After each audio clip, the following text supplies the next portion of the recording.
My parents were physical and occupational therapists, and we had anatomy books around the house when I was a little kid. I always found it interesting. And as I moved through high school and college, the science of it really grabbed me there, and it just seemed like a very natural fit. I really got thinking more about pediatrics when I was in medical school. I actually wanted to do emergency medicine when I first started, but as I went through, I started to realize that was not for me. And where I really found pediatrics was on my OB rotation, and we were doing the deliveries. I found that as soon as the baby came out, I became less and less interested in the mom and more interested in the baby. My fondest memories working at Pediatrics West is not a specific one, but more just kind of a global. I really particularly like first baby visits, and the families come in and they're so happy, they're so proud, they're so tired at the same time there. They're so full of questions, and just being able to kind of work with them right on that initial basis is one of my favorite things to do, and I absolutely love that more than anything else. I think the thing that parents need to think about most when they're finding a pediatrician is just someone that they can actually have a conversation with.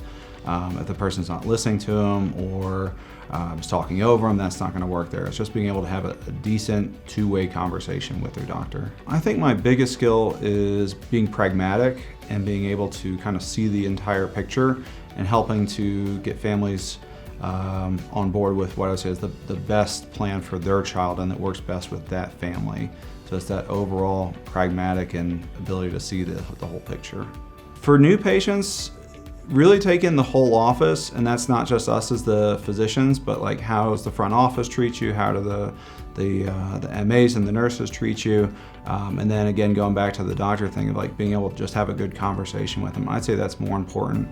If you go to 10 doctors, you should basically get the same 10 answers.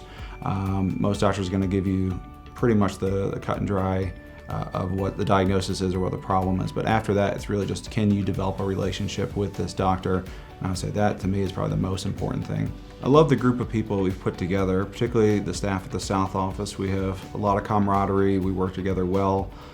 We have a great time at work together, and it really helps us to bring our A game to providing good care for our families. I like working with kids because basically it's fun every day. I get to leave work with a smile on my face. It's very rewarding. It's just a great thing overall. The fact that it's so much fun every day. The kids always make me laugh there, and it just, again, get to leave work with a smile on my face.